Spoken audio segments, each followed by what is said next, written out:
Good morning, children. We are continuing the chapter Our Environment, which is the last chapter in class 7 science.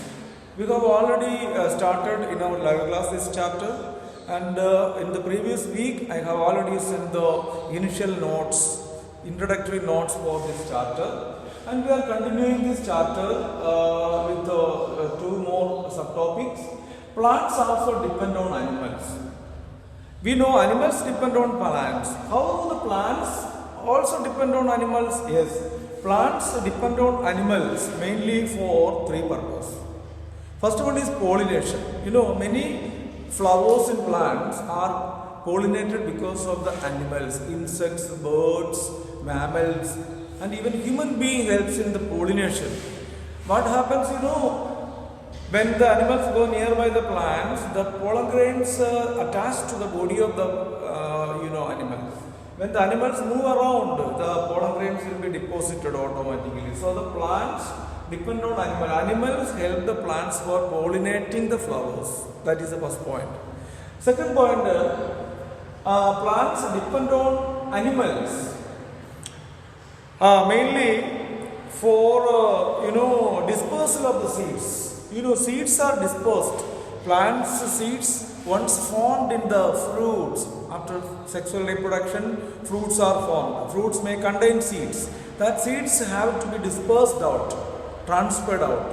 So this transfer of seeds from the plants for a better germination of the seeds is called the seed dispersal. Animals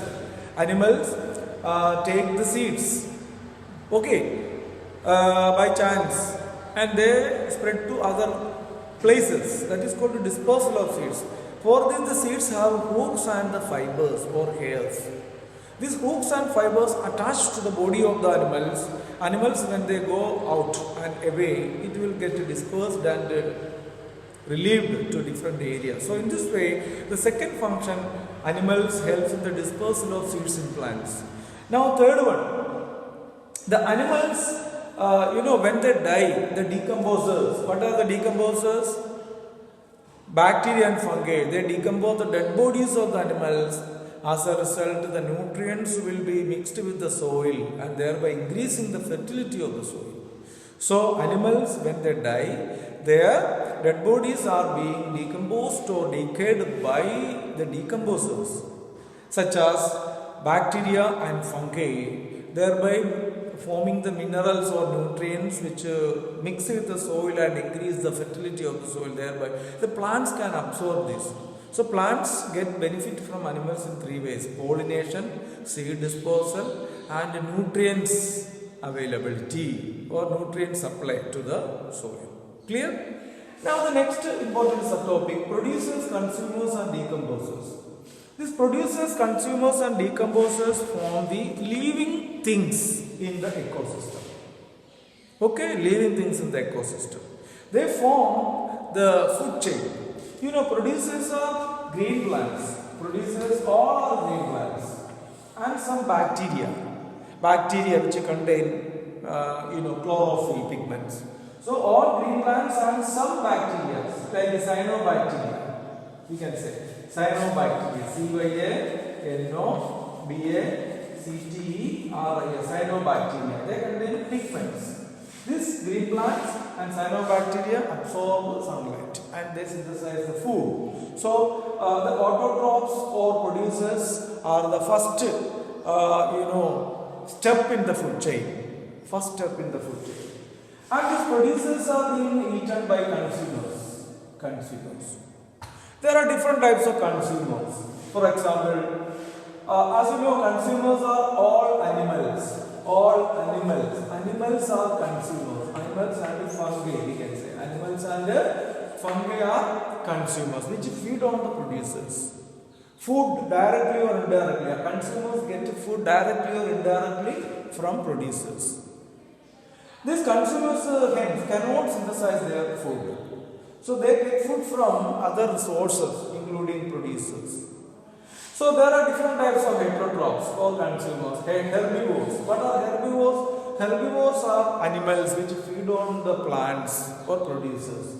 For example, cow, goat, camel, all these animals which are directly feeding the producers of green plants are called herbivores.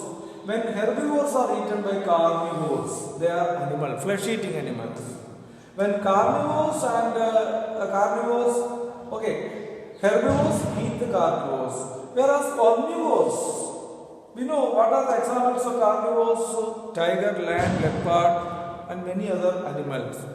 Okay, which feed on the herbivores are called carnivores. Omnivores eat the flesh of other animals as well as the green plants. So omnivores, for example, human being is an omnivore, dog is omnivore, crow is an omnivore. All this crow, dog, human being, they feed on both plants and animals. Directly feed plants and flesh on animals. That are called omnivores. Scavengers are animals which clean up the environment by feeding the dead bodies of other animals. Scavengers, vulture, crow, jackals, hyenas are scavengers. By feeding the dead bodies of other animals, they clean up the environment. Okay.